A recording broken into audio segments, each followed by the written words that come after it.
عباس بن عبد المطلب رضي الله عنهما عن رسول الله صلى الله عليه وسلم فيما يروي عن ربه تبارك وتعالى قال: إن الله كتب الحسنات والسيئات ثم بين ذلك، فمن هم بحسنة فلم يعملها كتبها الله تبارك وتعالى عنده حسنة كاملة، وإن هم بها فعملها كتبها الله 10 حسنات إلى 700 ضعف إلى أضعاف كثيرة، وإن هم بسيئة فلم يعملها كتبها الله عنده حسنة كاملة، وإن هم بها فعملها كتبها الله سيئة واحدة.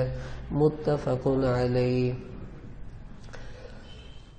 حضرت عبداللہ بن عباس رضی اللہ تعالی عنہ نبی کریم صلی اللہ علیہ وسلم سے روایت کرتے ہیں ان حدیثوں کے بارے میں جو اللہ جل جلالہ نے حضور علیہ السلام کو بتلائیں، اور یہ فرمایا کہ بے شک اللہ تعالی گناہ اور نیکیاں دونوں بندوں کی لکھ لیتے ہیں۔ پھر اس کو حضور علیہ السلام نے تفصیل سے بتایا کہ جو آدمی کسی نیکی کا ارادہ کرے پھر نیکی نہ کرے تو بھی اللہ تعالیٰ اپنے ہاں ایک کامل نیکی اس کی طرف سے لکھ لیتے ہیں، اور اگر وہ نیکی کا ارادہ کرے پھر نیکی کر بھی لے تو اللہ تعالیٰ 10 نیکیوں سے لے کے 700 گناہ نیکیوں تک، بلکہ اس سے بھی زیادہ گناہ تک اس کے نیکیاں اپنے ہاں لکھ لیتے ہیں۔ اور اگر وہ بندہ کسی گناہ کا ارادہ کرے پھر اس گناہ کو کرے نہیں تو اللہ تعالیٰ گناہ نہ کرنے کی وجہ سے اپنے ہاں ایک کامل نیکی اس بندے کی طرف سے لکھ لیتے ہیں، اور اگر وہ گناہ کا ارادہ تو کرے پھر وہ گناہ کر بھی لے تو بھی اللہ تعالیٰ صرف ایک گناہ اس کا لکھتے ہیں۔ اس حدیث کو امام بخاری اور امام مسلم دونوں نے روایت کیا۔ آج ہمارا موضوع بڑا اہم ہے کہ ایمان اور اللہ تعالیٰ کے بارے میں، اسی طرح گناہوں کے بارے میں جو وسوسے پیدا ہوتے ہیں ان کا حکم کیا ہے اور پھر ان کا علاج کیا ہے۔ سب سے پہلے چونکہ ہمارا وقت آدھا گھنٹہ ہوتا ہے تو میں آدھا ٹائم دونوں کے لیے صرف کرتا ہوں۔ سب سے پہلے اللہ تعالیٰ کی ذات اور ایمان کے بارے میں جو وسوسے آتے ہیں یہ کیا ہوتے ہیں۔ دیکھیں، کبھی کبھی ایسا ہوتا ہے کہ اللہ کی ذات کے بارے میں وسوسے آئیں گے، پتہ نہیں اللہ ہے بھی کہ نہیں، اور ہے تو کتنے ہیں، ایک ہے یا زیادہ، پھر اللہ کہاں ہے، نظر کیوں نہیں آتا۔ اس قسم کے وسوسے اللہ کی ذات کے بارے میں پیدا ہوتے ہیں۔ کچھ وسوسے ایسے ہیں جو اللہ کی صفات کے بارے میں پیدا ہوتے ہیں کہ اللہ زندہ کرتا ہے تو کیسے زندہ کرے گا، اگر مارتا ہے تو کیسے مارتا ہے، اور اللہ ہر جگہ موجود ہے تو کیسے موجود ہے، ہمیں کیسے دیکھتا ہے، وہ سوتا کیوں نہیں ہے۔ یہ اللہ تعالیٰ کی صفات کے بارے میں وسوسے ہیں جو اکثر لوگوں کے دماغ میں گردش کرتے رہتے ہیں، وہ بیچارے بڑے پریشان ہوتے ہیں، اور یہی وہ وسوسے ہیں جو انسان کے ایمان کے لیے بعض اوقات خطرناک ثابت ہو جاتے ہیں۔ دیکھیں، ایک ہوتا ہے وسوسہ اور ایک ہوتا ہے شک۔ یہ بات آپ ابتدا میں سمجھ لیں تاکہ آپ کی پریشانی ابھی سے دور ہو جائے۔ وسوسہ اور شک میں کیا فرق ہے؟ وسوسہ اور شک ہوتے دونوں یہی ہیں، لیکن انتہا کا فرق ہے کہ جس بندے کو وسوسہ آئے گا اللہ کی ذات کے بارے میں وہ پریشان ہوگا کہ مجھے کیوں آتے ہیں، نہیں آنے چاہیے۔ اگر اس کے دل میں وسوسہ آنے کے بعد بے چینی پیدا ہو تو یہ وسوسہ ہے، یہ گناہ بھی نہیں ہے، اس سے ایمان پہ کوئی فرق بھی نہیں پڑتا، اور نہ ہی اس سے انسان کو گھبرانے کی ضرورت ہے۔ اس لیے کہ یہ وسوسے تو نبیوں کو بھی آتے تھے اور صحابہ کو بھی آتے تھے۔ 3 سپارے میں اللہ پاک نے ابراہیم علیہ السلام کا قصہ نقل کیا۔ انہوں نے اللہ پاک سے فرمایا ربی ارینی کیف تحیی الموتى، کہ یا اللہ تو مجھے دکھا تو صحیح، تو مردوں کو کیسے زندہ کرے گا۔ تو اللہ پاک نے فرمایا اولم تؤمن، اے ابراہیم کیا تو ایمان نہیں لایا میری اس صفت پر کہ میں مرنے والوں کو زندہ کر سکتا ہوں؟ تو ابراہیم علیہ السلام کہنے لگے بلا، یا اللہ بالکل میں ایمان تو لایا ہوں، ولیکن لیطمئن قلبی، بس تھوڑی سی دل کی تسلی کرنا چاہتا ہوں کہ ایک دفعہ دیکھ لوں کہ تو کیسے زندہ کرتا ہے۔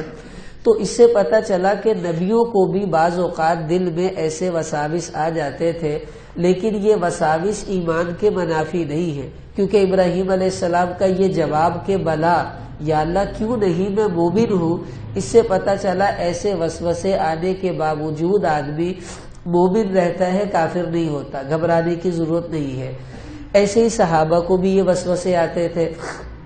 حدیث میں آتا ہے، مسند احمد کی روایت ہے، ایک صحابی آئے، کہنے لگے یا رسول اللہ انی احدث فی نفسی شیء، کہ میرے دل میں بڑے عجیب عجیب وسوسے پیدا ہوتے ہیں، لأن اخر من السماء احب الی من ان اتکلم به۔ اب وہ کیا کیا وسوسے پیدا ہوتے ہیں، میں آسمان پہ چڑھ کے چھلانگ لگانا تو پسند کروں گا، لیکن میں آپ کو بتا نہیں سکتا میرے دل میں کیا کیا وسوسے پیدا ہوتے ہیں۔ اب صحابہ بھی وسوسوں سے پریشان ہیں۔ ایک روایت بخاری شریف میں آتی ہے، صحابہ حضور علیہ السلام کے پاس آئے اور کہنے لگے یا رسول اللہ انا نجد فی انفسنا، کہ ہمارے دلوں میں ایسے ایسے وسوسے پیدا ہوتے ہیں کہ ان یتعاظم احدنا ان یتکلم به، کہ ہم آپ کو بتانا یہ بہت گراں سمجھتے ہیں، کیسے بتائیں آپ کو کیا کیا وسوسے پیدا ہوتے ہیں۔ اب دیکھو صحابہ بھی پریشان ہیں، انبیاء علیہ السلام خود تھوڑا ان وساوس کے بارے میں پریشان ہیں، تو یہ پریشانی اگر ہمیں بھی لاحق ہے تو ہمیں گھبرانے کی ضرورت نہیں ہے، اس سے ایمان پہ کوئی فرق نہیں پڑتا۔ کیوں؟ حدیث میں آتا ہے جب صحابہ نے یہ کہا کہ ہمیں ایسے ایسے وسوسے پیدا ہوتے ہیں، تو آپ صلی اللہ علیہ وسلم نے فرمایا آوا قد وجدتموہ، سچ سچ بتاؤ کیا تمہارے دلوں میں یہ وسوسے آتے ہیں؟ محدثین نے لکھا کہ یہ وسوسے کیا تھے، صحابہ کے دلوں میں بھی یہ وسوسے آتے تھے، اللہ کتنے ہیں، اللہ کہاں ہیں تو اللہ کی آنکھ کیسی ہے، اللہ کا چہرہ کیسا ہے، اللہ کا ہاتھ کیسا ہے، یہ وسوسے آتے تھے۔ تو صحابہ نے کہا جی بالکل ہمیں یہ وسوسے آتے ہیں۔ تو آپ صلی اللہ علیہ وسلم نے فرمایا ذاک صریح الایمان، تمہیں مبارک ہو، یہ تو تمہارے مومن ہونے کی نشانی ہے۔ کیوں کہ جہاں پر خزانہ ہوتا ہے ڈاکو نے وہیں آنا ہے، تو تم مومن ہو اس لیے شیطان تمہیں پریشان کرتا ہے۔ اور ایک علماء نے اس کا مطلب لکھا کہ تمہیں ان وسوسوں کے آنے سے جو پریشانی لاحق ہوتی ہے، تمہاری یہ پریشانی تمہارے مومن ہونے کی نشانی ہے۔ تو میں نے شروع میں عرض کیا کہ وسوسہ اس کو کہتے ہیں کہ آئے اور آدمی پریشان ہو جائے، اور شک کس کو کہتے ہیں؟ شک اس کو کہتے ہیں اللہ کی ذات کے بارے میں کوئی وسوسہ آیا اور آپ کوئی پریشان نہیں ہے، آپ کہتے ہیں بس ٹھیک ہے ایسے ہی ہوگا۔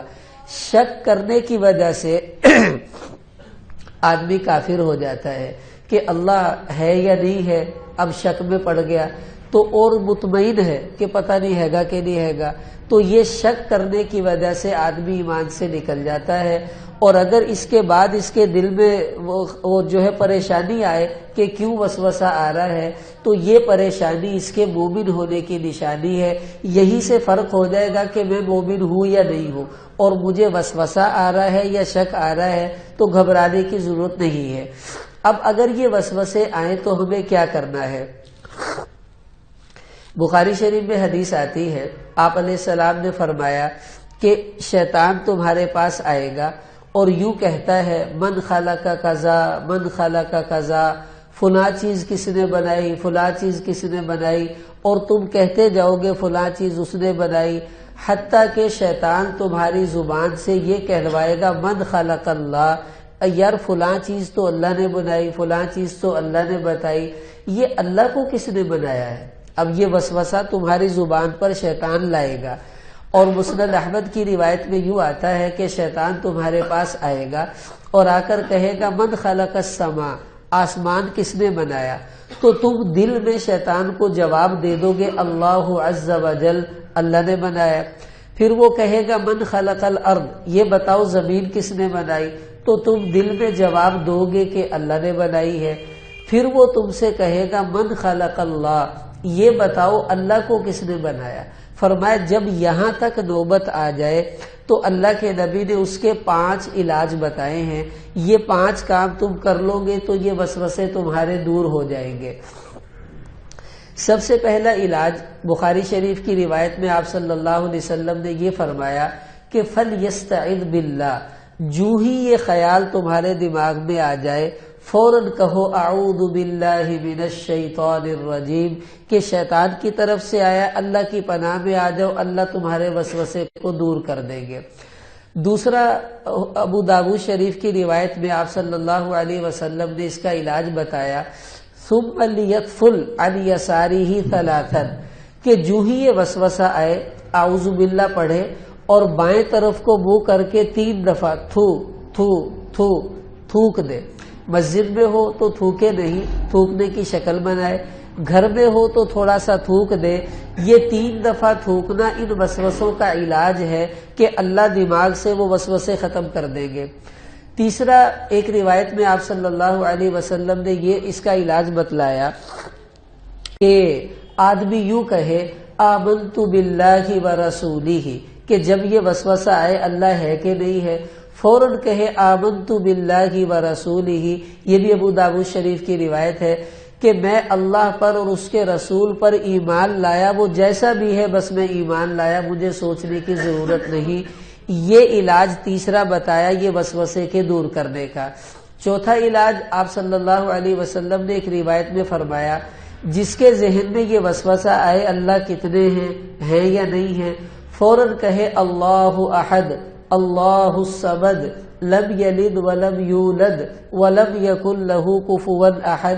سورہ اخلاص کو پڑھ دے تو اللہ تعالیٰ کے ہونے کا اور اللہ تعالیٰ کے ایک ہونے کا اس کی زبان سے اقرار ہوگا، وسوسہ اللہ خود بخود دور کر دیں گے۔ اور ایک روایت میں نبی کریم صلی اللہ علیہ وسلم نے فرمایا وَلْيَنْتَهِ، کہ جب کسی کے ذہن میں ایسا وسوسہ آئے وہ اپنے دھیان کو ادھر ادھر کہیں کسی کام میں لگا دے، اس کا وسوسہ دور ہو جائے گا۔ اب یہ وسوسے پتہ ہے کیوں دماغ میں گردش کرتے ہیں؟ ایک تو جب آدمی اکیلا ہوتا ہے، دوسرا جب وہ وسوسہ آنے کے بعد اس کو سوچنا شروع کر دیتا ہے۔ ہمیں شیطان کو جواب دینے کی ضرورت نہیں ہے، شیطان کو تو جواب دینا ہمارے بس میں نہیں ہے، اس لیے کہ شیطان نے تورات بھی پڑھی ہے، انجیل بھی پڑھی ہے، زبور بھی پڑھے ہے، قرآن بھی پڑھا ہے، بخاری شریف بھی پڑھی ہے۔ امام بخاری جب بخاری لکھ رہے تھے شیطان اس کے ساتھ ساتھ بخاری پڑھ رہا تھا، آپ اسے کیسے مطمئن کریں گے؟ امام رازی رحمت اللہ علیہ آخری وقت تھا تو یہ شیطان ان کے پاس آیا اور کہنے لگا اللہ ایک نہیں ہے۔ انہوں نے دلیل دی اللہ ایک ہے، شیطان نے اس کا جواب دیا، دلیل ختم۔ دوسری دلیل دی اللہ ایک ہے، اس نے پھر جواب دیا، ختم۔ 100 دلیلیں امام رازی نے دے دی اور 100 کی 100 دلیلیں شیطان نے توڑ دی۔ پھر ان کے شیخ کو اللہ نے کشف کے ذریعے بتایا بھی تیرا مرید تھا، پھنسیا کھڑا ہوتا ہے۔ تو شیخ نے پھر پانی کے چھینٹے مارے اور یوں کہا کہ اے راضی، یوں کیوں نہیں کہتا میں بغیر دلیل کے اللہ کو ایک مانتا ہوں؟ بس یہ امام راضی نے کہا میں بغیر دلیل کے اللہ کو ایک مانتا ہوں، شیطان وہاں سے بھاگ گیا۔ تو ہم شیطان کو جواب نہیں دے سکتے، مطمئن نہیں کر سکتے۔ یوں کہو میں بغیر دلیل کے اللہ کو ایک مانتا ہوں، اب بتاؤ وہ تمہارا کیا بگاڑے گا؟ تو یہ علاج ہے جب اللہ کی ذات کے بارے میں وسوسے آئیں، اعوذ باللہ پڑھے، 3 دفعہ تھوک پھینکے بائیں طرف، سورہ اخلاص پڑھے، آمنت باللہ ورسولہ کہیں، اور آخری یہ کہ کسی کام میں مشغول ہو جائیں، انشاءاللہ آپ کا وسوسہ خود بخود اللہ دور کر دیں گے۔ اور دوبارہ ایسی پریشانی آپ کو کبھی بھی آئے تو انہی کاموں میں لگنا ہے، موت تک شیطان بندے کو ان وسوسوں میں ڈالتا رہتا ہے۔ بڑی عجیب وہ بیماری ہے یہ وساوس کی، اللہ ہماری اس سے حفاظت فرمائے۔